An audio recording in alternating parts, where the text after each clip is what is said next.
สบายดีทุกคนมื้อนี้ก็อยู่ตลาดแรงเมืองลำบางแขวงหลวงพระบางเป็นครั้งแรกที่จอยพาบ่าวไทยเลาะตลาดลาวมื้อนี้สิพาไปเบิ่งอันนี้คือมาจากฝั่งไทยพุ่นแนะนำตัวนะ สวัสดีครับผมบ่าวเอกสังคมครับผม เขาบ่ได้ใส่ไม้เดี๋ยวต้องเว้าแทงนะ โอ้ดัง อันนี้คือบ่าวเอกสังคมทุกคนมาแต่จังหวัดหนองคายมื้อนี้เขาก็ซื้อน้องใหม่มาแล้ว2โลคือน้องไม้ขมจ้ะ ๆ ใช่ป่ะ ทดสอบชิมมามัน แม่นอยากหัวมันสิขมหรือบ่ขมนะน้องไม้ขมไงไปทางนี้ป่ะอยากไปก่อนเลย อันนี้คือน้องไม้ขมนะทุกคนคือโคตรมีหลายเลยแหละน้ำหนีบ้างมาเขากำลังพากันขายน้องไม้ขมเขาจะเอาอย่างไปกินเดี๋ยวผมจัก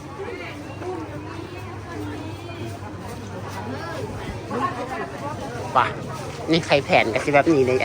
อันนี้คือไข่แผ่นเนี่ย นี่ยังก็ ไข่แผ่น ไข่ ไข่แผ่นไข่คือมันจะเป็นสาลายน้ำจืดนะคืออันเมืองน้ำบากมันเอกลักษณ์ก็คือจะเป็นไข่แผ่น บ้านไอ้เอิ้นข มาไปทางนี้ต่อเอาอย่างดีเนาะ โอ้แนวกินโคตรหลายเลย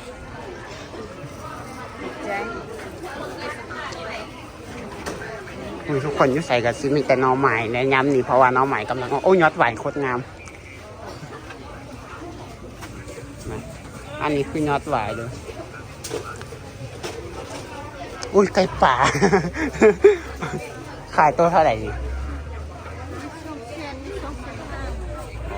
ขอบใจได้ละ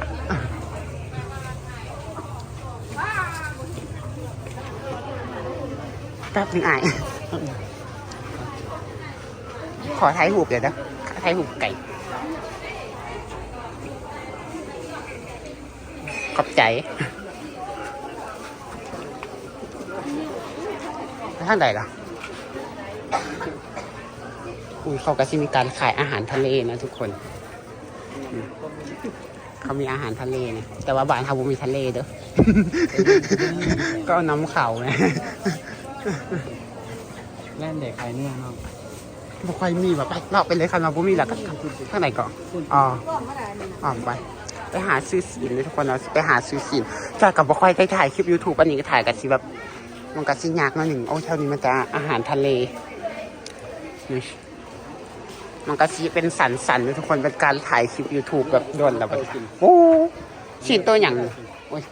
งัวบอก แหมเขาไปใส่ละแหมได้ใส่ กระเพงแม่ค้าน้อย ขายจังใดเนื้อซีน โลซะชิ้นโตอย่างนี้ชิ้นโตงัวว่ะ เอาเท่าไหร่ เอาโลหนึ่ง เอาโลนึง เอากระซีนบอลหรือเปล่าเอาเครื่องในน้ เอา รวม ำเอามาพี่เล็ก เอาแต่ชิ้นก็ได้บ่เอารวมเลย เอารวมเลย เลย เอาไปซอยไปลาไป มากินจังเลย จังใดก็ได้เห็นเลยเอาอาหารทั้งที่ละ เอาไปอันแกล้งนี่แหละเพราะว่าลาบ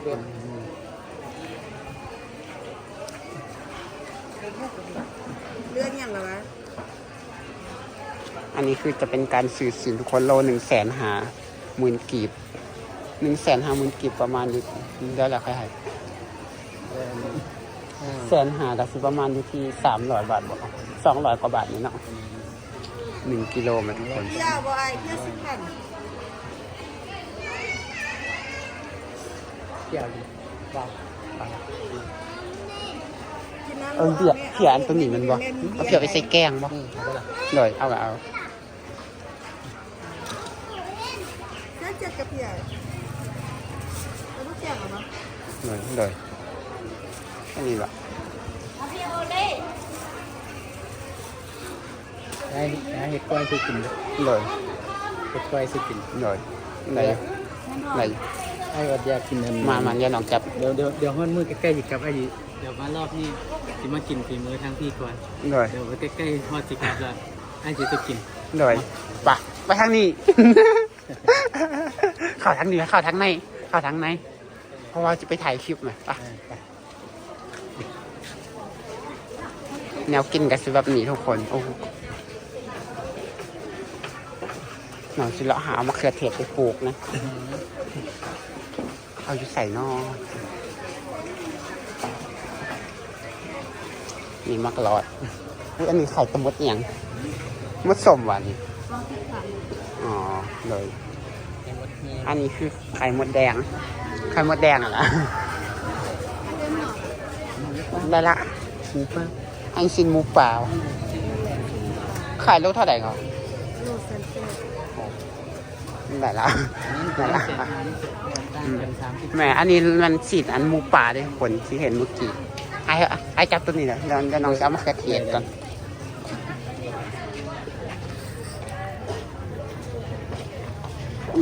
ขายโลเท่าไหร่ก็ โล10 บาท โล15เอา5 ขีดเอาปนกันไหนวัน ได้แล้ว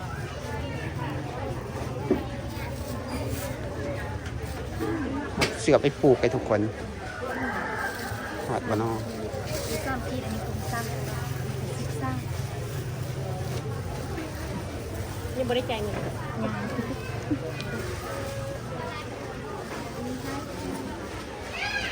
อันนี้เราจะเอาไปปลูกเลยทุกคนมะเขือเทศ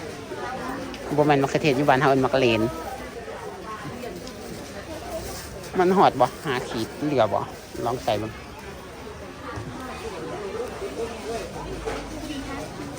5 ขีดบ่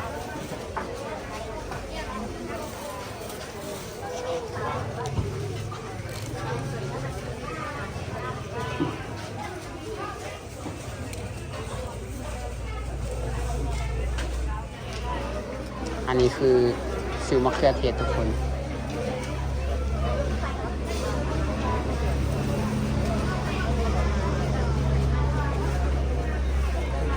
หน่อยขอบใจเด้อไปนะครับ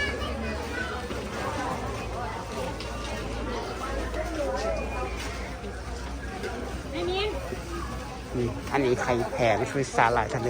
ไปเบิ่งใหม่ไม่ได้แปด เราไปหามักใหม่บ่เอาเท่านี้บ่นี่ ทั้งใดก็ได้ เท่านี้ นั่น ทั้งไหนทั้งนี้ก็ได้ปะทั้งไหนก็ได้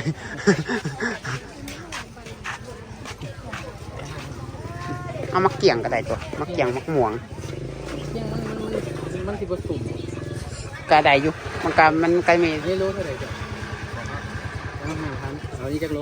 เอาผสมเลย ผสมบ่ผสมได้หรอ แม่เอาผสมได้บ่ เอาคนละ อ๋อ เอานี้โลนึง อันนั้นรุ่นนี้ อันนั้นให้จับด้วยเอาเบอร์ มาเดี๋ยวน้องจับอันนี้ไอ้จับอันนั้นให้เขาใส่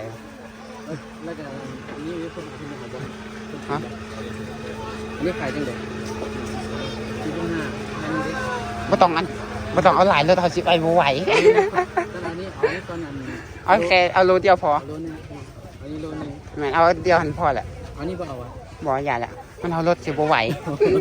เอารถจักรมาเขียนเขาหลาย แต่กับต้นมันไม่เท่า เอาอันนี้แหละได้ละหมดนั่นหรอก เราบ่มากินวะ ก็ได้อยู่แต่ว่าแบบเอารถสัน น้อยเอาเลยหน่อย โลนึงเป็นเท่าไหร่จ้ะ อันนี้ก็คือการซื้อเครื่องของเราทุกคนเป็นแบบเฮากับบ่ค่อยได้ถ่ายนี่ผู้ใดเบิ่งวินหัวก็ขอโทษตำหลายๆเด้อเพราะว่าเฮากับบ่ค่อยได้ถ่ายคลิปอหย่างแบบนี้จักเทื่อนะอันนี้เป็นครั้งแรกมาถ่ายแล้วก็คนก็คือคนหลายเลย ในตลาดแรงเมืองน้ำบาก กายลูกคือ เปลี่ยนเอามักหน่อยใส่ก็ได้ 75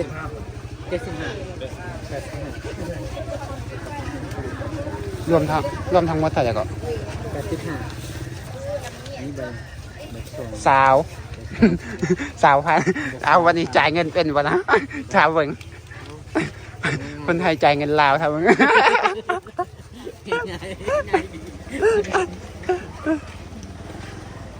จ่ายใบแสนเป็นกันสิเท่าไหร่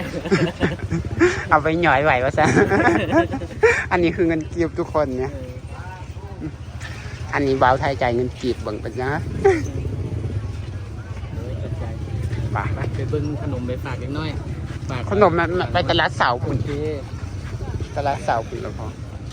เอาไว้เป็น คลิปนึงมั้ง พอหลายๆคลิปนี่นะเดี๋ยวคลิปตัวเหนียวจะได้ขอจบสำเนียงเลยได้ทุกคน โดย แล้วพบกันใหม่คลิปหน้าเด้อเฉพาะคลิปเหนียวจะได้จบแล้วพอแล้วครับ